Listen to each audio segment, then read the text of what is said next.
I'm Ric Edelman. Today, it's whole life insurance, but don't run, it's not that bad. Plus, independent financial advisors give you their most important financial tip.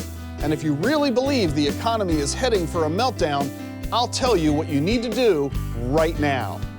Plus, I'll ask Biggest Loser star Jillian Michaels what made her such a big winner. All that and much more on this week's edition of The Truth About Money.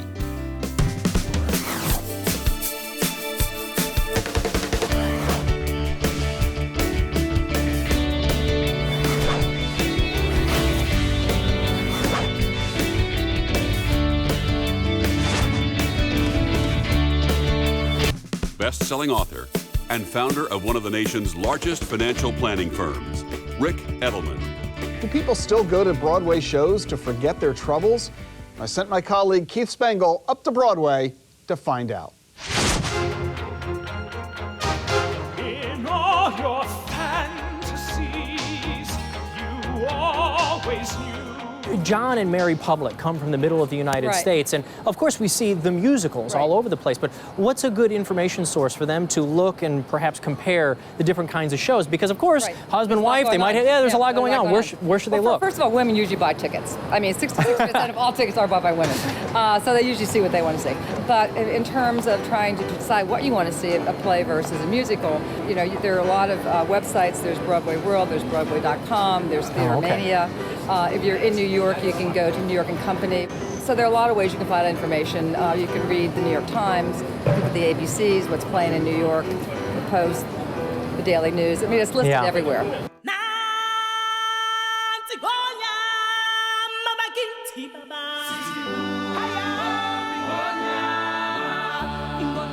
But to experience Broadway, you still have to be here to feel that and live that experience. Do you feel that Broadway has changed much in the last 20 or 30 years? And where do you see Broadway maybe headed in the next 10 to 20 years? You know, Broadway is organic. It's alive. It's living. I mean, you know, you have live actors on the stage eight times a week. How to select whom to lunch with. How to avoid. People want to be entertained. Even during a recession, people want to be entertained. Absolutely. I mean, in fact, aren't they wanting to be entertained even more so during a recession? I mean, the Broadway numbers are up over last year. They kind of walk away from the day-to-day, the issues they're dealing with, and they go and they see a great show, and they enjoy it, they laugh, they cry, you know, whatever it might be. But it's an emotional journey. Exactly. So, you know, so it's a business, though, and I see beautiful things happening in the future. It's wonderful. It's a great business. Pam, thank you so much for all of your wonderful advice. It was invaluable. Thanks for coming, and please come back and see a Broadway show. Oh, you're kidding me? We'll be back for sure. You should come, too. Come out to Broadway and see a show.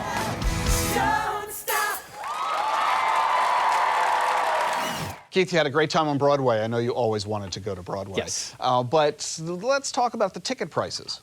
Well, average ticket prices for any Broadway show range from $20 to $120, with some shows being upwards of $300 and $400. It's a sizable entertainment investment alone. Big deal for New York, though. Yeah. I mean, you've got everything else that's involved with it. You've got going to dinner and getting the babysitter and parking, and there's a lot of cost that goes into it. So it's a major investment for a lot of folks, raises a huge amount of money for the New York economy. The good news is, with touring companies, many cities are offering these kinds of performances, and then there's lower expenses, community dinner theaters and such, so you don't have to spend hundreds and hundreds or even thousands of dollars to have the theater experience, and people love it. Gene and I go as often as we can to Broadway shows because it is such a wonderful getaway and escape, if only for a few hours. But as Pam was talking about, let me ask you a question, Rick.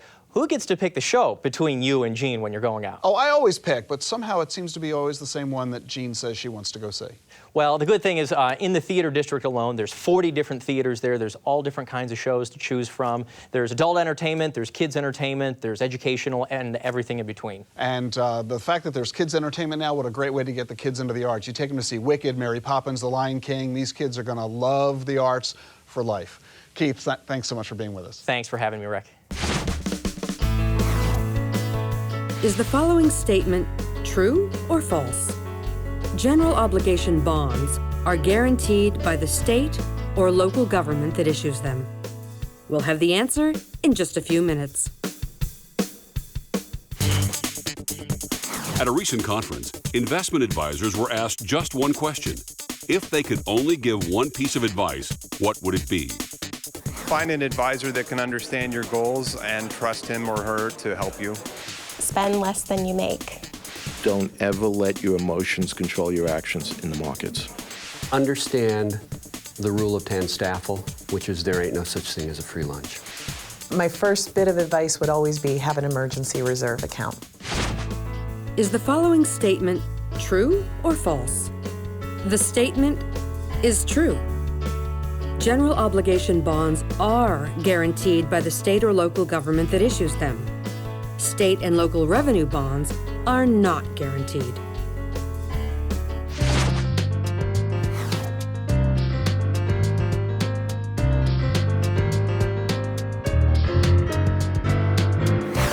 Let's head off to Orange County, New York. Adam is with us. How are you, sir?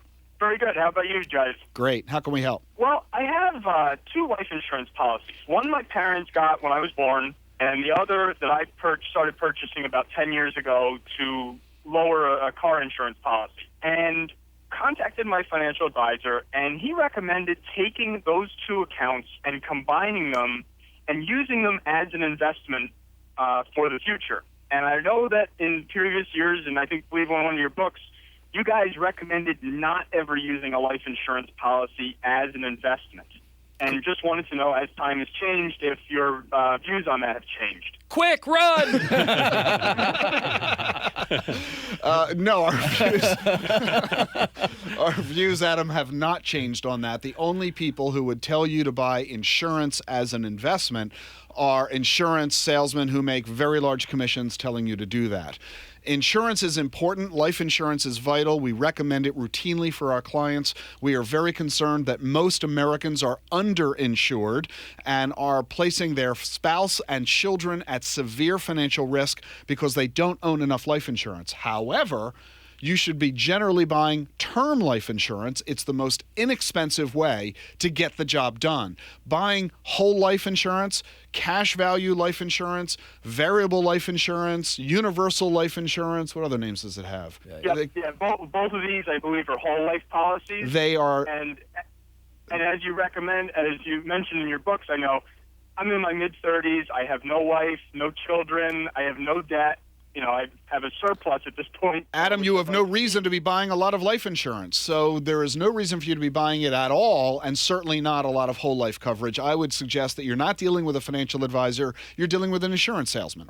You need to go to an independent, objective, fee-based advisor who can give you advice that is truly in your best interest as a fiduciary, as opposed to giving you advice that serves himself and his insurance company.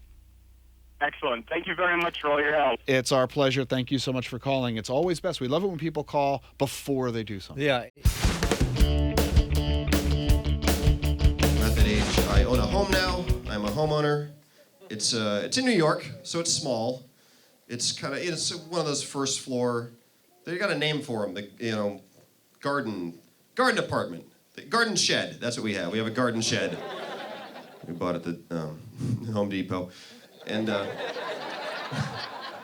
when I bought my house, I do not know what I signed on any of the forms during the home closing. I have no recollection of what it was I was signing, because home closing is a mountain of paperwork, is a death march of paperwork. You cannot pay attention for that long. And I tried at the beginning, I was like, oh, explain that to me. What are my rights? What are my obligations? You get an hour into it, they're like, this form allows us to harvest your children's organs. I'm like, and I initial where?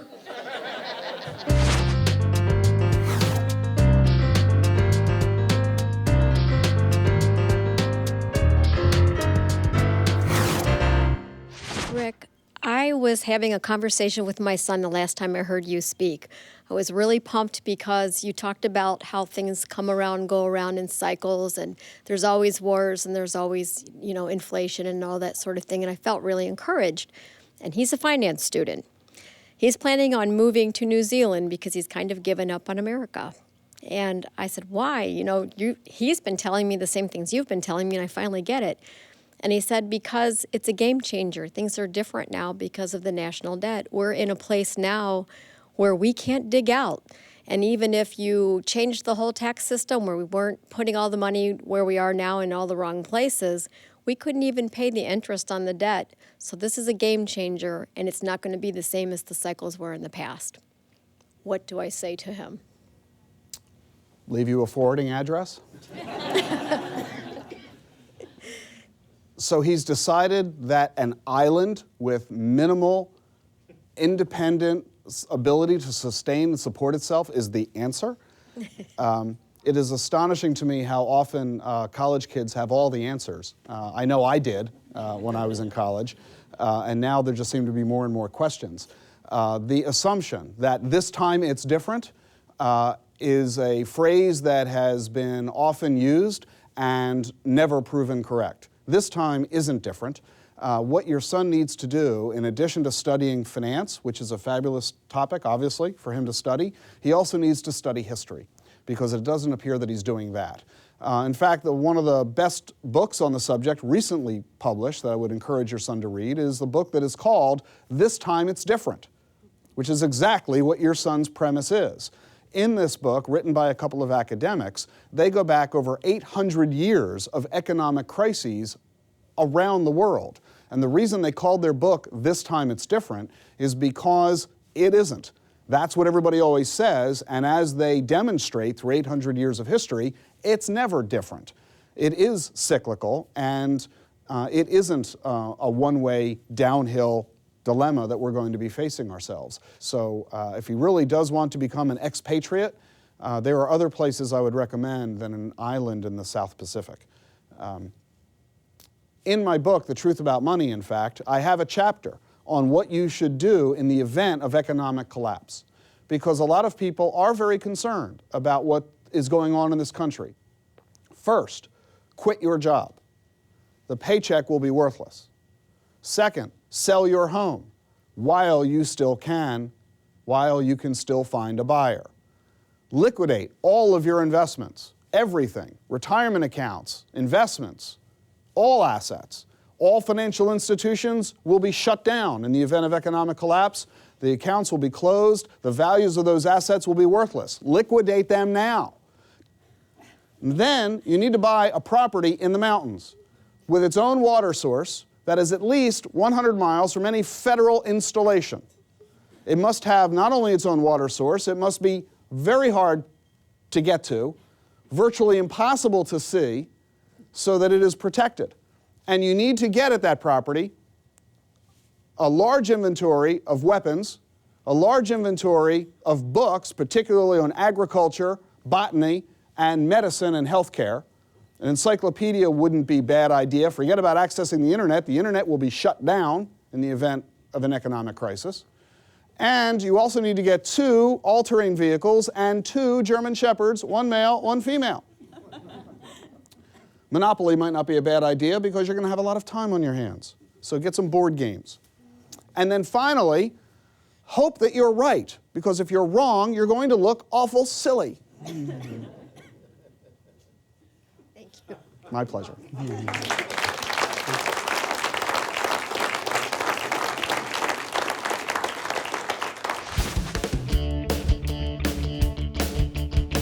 been married for about 5 years now, and we're at that point now where people are always asking, close friends and family, when's the baby coming? Well, when's the baby coming? Whenever they ask that, I always reply Thursday. They never know how to reply to that. We gotta do it soon at some point. The main reason we're not doing it is because babies are so expensive, right? It's just so expensive to have a kid now. Me and my wife were having a conversation on when the right time would be. And we were both in agreement that the right time would be when the right series of Groupon and Living Social deals came out.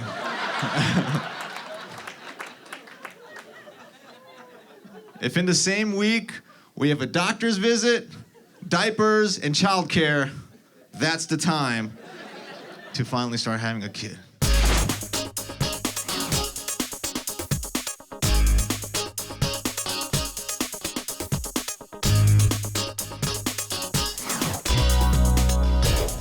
How do you select a financial advisor when it seemed almost 98% of the advisors didn't see the meltdowns coming, and they were working for much richer people than me? So how do you find the people that really know what is going on? Well, I'm not sure that nobody saw it coming. We saw parts of it coming. Back in 2004, we were warning our clients that the real estate market was going to experience a meltdown. What didn't occur to us, or pretty much anyone else, is that the real estate crisis would spill over to Wall Street. And that was the real shock of a lifetime. And therefore, I'll take you to task when you say that only 98% failed to see it coming. It was really 100%. Nobody saw it coming. Nobody certainly saw it to the extent that it really happened. And that has undermined your confidence in hiring a financial advisor. Seems to make sense. If you're counting on your financial advisor to be able to predict these kinds of tsunamis, and we are incapable of making those predictions, how can you believe anything that the advisor tells you to do? The answer is simple. You shouldn't be relying on the advisor to be able to predict what's going to happen next. In fact, if you're buying investments that will only work if the prediction is correct, you're almost certain to be disappointed at some point or other. So what do you do about that? It's simple. You build an investment portfolio that doesn't require you to be correct. Well, what do I mean by that? I mean that you buy investments that are diversified so extensively that if anything goes wrong, only some of those investments will be adversely affected. Other investments won't, and they will counterbalance the ones that are having a problem. Something goes down, but something else goes up. Too often, though, the folks on Wall Street are, in fact, trying to be right, and they therefore make really big bets by trying to predict what the stock market's going to do, or what interest rates are going to do, or what gold is going to do. Well, somebody might get some of it right at some point, but inevitably, the people who make those guesses get it wrong. And when they do, people lose lots of money. We take a different approach. Instead of trying to be right, we simply try to avoid being wrong. And there's a big difference between the two. If we're not making any big bets, if we're going to own 10,000 securities from 40 nations using 18 asset classes and market sectors on a global basis, who cares if real estate goes down? It's a tiny part of the total portfolio. Diversification can protect you from failing to predict what's going to happen next. So what you really want to do is find a financial advisor who doesn't try to be right. They instead try to avoid being wrong. And that means you're looking for an advisor who builds a highly diversified portfolio, one that can sustain whatever the future happens to bring us. You can get a free credit report from a number of services. Which online service is promoted by the federal government? The answer is coming up in just a few minutes.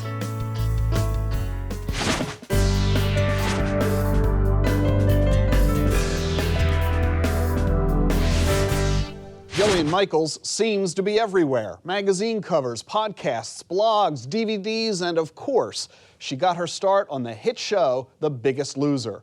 We talked about the hard work that it took for her to realize her dreams when we met with her in New York. Jillian, thanks so much for joining me. Thank you for having me. So, did you ever expect when you started out that you would be, in essence, a conglomerate? Gosh, no. But I started at a very young age. I started training just out of high school when I was 17 years old.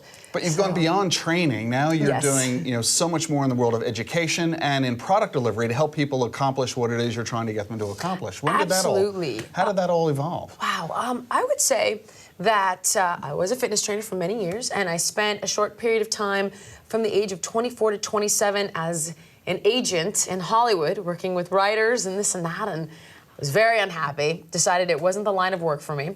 Got back into training and ended up opening a sports medicine facility. And really around the age of 28, I decided, okay, I love this. This is for me. I want to make a career out of this. And I want to get the message of wellness and living your happiest, healthiest life out there to the masses. And it became, at that point, a mission to find the right vehicle that would help me do that. And what was that vehicle? What did that turn out to be? Well, ironically, it ended up being The Biggest Loser, which I did not know at the time. And I must admit, I don't really watch reality TV, although I did get a little bit hooked on one or two of those singing shows. Shame on me. But with that said, the opportunity had come up, and a client of mine had said, NBC has this show, and it's called The Biggest Loser. And I was like, oh, no. I was like, The Biggest Loser? But it turned out to be something totally different. And it turned out to be this international platform for me. And I was extremely fortunate to have had the opportunity. You've heard the phrase one-hit wonders, where people get to that point in their career where they do explode, and things are now, the doors are open and the sky's the limit, but they crash. They can't handle that fame. They can't handle the business acumen. They don't know how to sustain the momentum that has been provided to them. How have you managed to do that? Well, as I got older and I decided that I wanted a business that would allow me to provide people with cost-effective life solutions overall for wellness, I started to look at other individuals who had built these types of brands and how they did it. I read their stories, I studied what they did, and I started to also appreciate where I was strong and where I was weak, because I'm not by nature a businesswoman. I am a nutritionist and a fitness trainer. Does that mean you rely on a lot Yes. of counselors and business folks? I ended up hiring a licensing agent when I was maybe 31, and I'd been on Biggest Loser for a year or so, who was so amazing and so talented. I learned so much from him that I realized, if I want to build this kind of brand, I need a person with this kind of information. And my now business partner, Giancarlo Chursic, who was my then licensing agent, helped me, and we joined forces, and we built a company called Empowered Media. So I think you really need to know what your strengths are and what your weaknesses are. So we always like to leave our viewers with some actionable items, things that real takeaways. So what would you say people need to be doing for themselves who want to improve their own circumstances, or to help their kids get off in the right direction? The number one thing, whenever you want to pursue something, you've got to get the right information, because knowledge really is power. And if you take action with misinformation, you can actually do real damage. So get informed first. Then when you're informed, really work on your confidence, building your self-esteem, cultivating an environment, relationships, a support group that allows you to feel capable of taking the necessary actions, informed actions, that it's going to require to achieve the goal. Outstanding. Jillian, thanks so much. Thank you so much. I appreciate it. Thanks. Which online service is promoted by the federal government? The correct answer? Annualcreditreport.com is the only online service promoted by the federal government. Before we go, a couple of thoughts about today's program. We heard a lot about advice, bad advice like head to New Zealand because the global economy is going to crash, and good advice like Jillian Michaels' advice that achieving happiness is up to you, and that if you want to make good decisions, be sure you listen to people who really do know what they're talking about. Good advice never hurts, and that's what this show is all about. And that is the truth about money. I'm Ric Edelman. See you next week.